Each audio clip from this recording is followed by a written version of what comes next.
I'm Tom Stimson and welcome to AV Matters. In this session, we're going to talk about how to make a business plan in 90 minutes or less. So strap in, here we go. Why do I need a business plan in the first place? Business plans are for communicating. You have a lot of ideas as an owner, as a manager, and you need to make sure that your team understands them.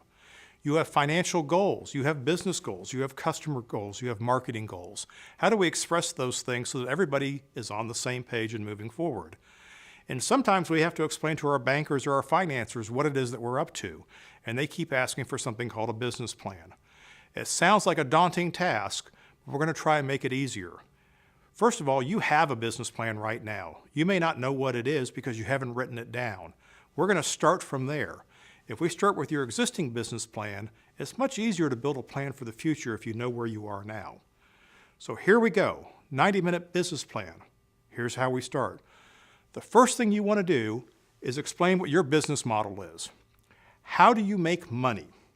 And if you take your management team and you put them around the table and discuss this for 5 minutes, they're going to stumble, but pretty soon they're going to figure out what a transaction actually is. People give you money for an outcome. You get to keep some of the money, and some of that money goes to expenses. If you can explain this in a few words, you've got the beginning of your business plan. But what's going to happen, and many of these discussions as we go through the list, are going to generate two lists. You have a business plan of what you do now, and then there are these things that you would like to do in the future, which is probably what brought the business plan discussion to the forefront in the first place.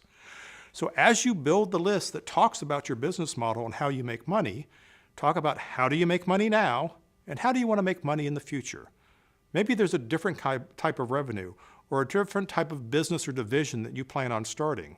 Treat that as a separate list, but make sure you capture what it is that you're doing now and how you make money. The next step in building your business plan is talk about who your customer is. You have two kinds of customers. You have core customers, the ones that everybody identifies with. People know that this is a good customer and they can probably even tell you why, but you also have some secondary customers. Let me put this in rental and staging terms. If you're a rental and staging company and your primary customer is the meeting planner in a corporation, it's fairly simple to identify that core customer. We know them by their title, we know them by their function, we know them by the companies that they work for. But you also have some other revenue streams that aren't meeting planners. They may be other rental companies who sub-rent equipment from you if that's an important part of your business. They may be independent producers that hire you to do shows on an ad hoc basis. So you have a core customer and you have a secondary customer. So to describe your customer, again, build two lists. One of the advantages of building two lists is to help you get through this process faster. We're trying to do this quickly and set a baseline for our future planning, so our current business plan we need to make happen as fast as possible. Two lists make it easier. The next thing you need to do in your business plan is talk about market trends. What's going on in the world around you that's affecting how you do business? Now there's two kinds of trends. There are hard trends and then there are soft trends. Hard trends are things that are happening that are not going to change. Okay? Soft trends are things that are cyclical. Now for instance, we're going to argue about some of them. If your margins are low and they seem to be getting lower, is this a hard trend or a soft trend? Well, some of you may argue that this is a hard trend and margins are always going to be lower. Some of you may say that this is a soft trend and it's affected by the economy. You need to make up your mind, because if they're going to get lower and you think it's a hard trend, you probably need to change the way that you do business. There's technology trends, there's customer trends, there's buying styles, there's way organizations that are asking for proposals. There's marketing trends that you need to consider. Identify the top trends. Mark which ones are hard, mark which ones are soft, because we're going to use those later. Now, marketing plan. Okay, I know you don't have one. That's all right. Lots of companies get by every day without having a marketing plan. However, we can build a marketing plan very simply into our business plan. But first, understand what your current marketing plan is.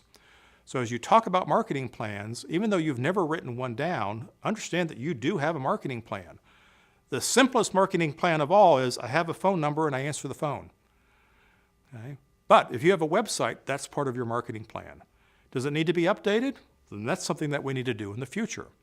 So if my current marketing plan is hope this old website will keep working, then my future marketing plan might be I need to rebuild the website to give a different message.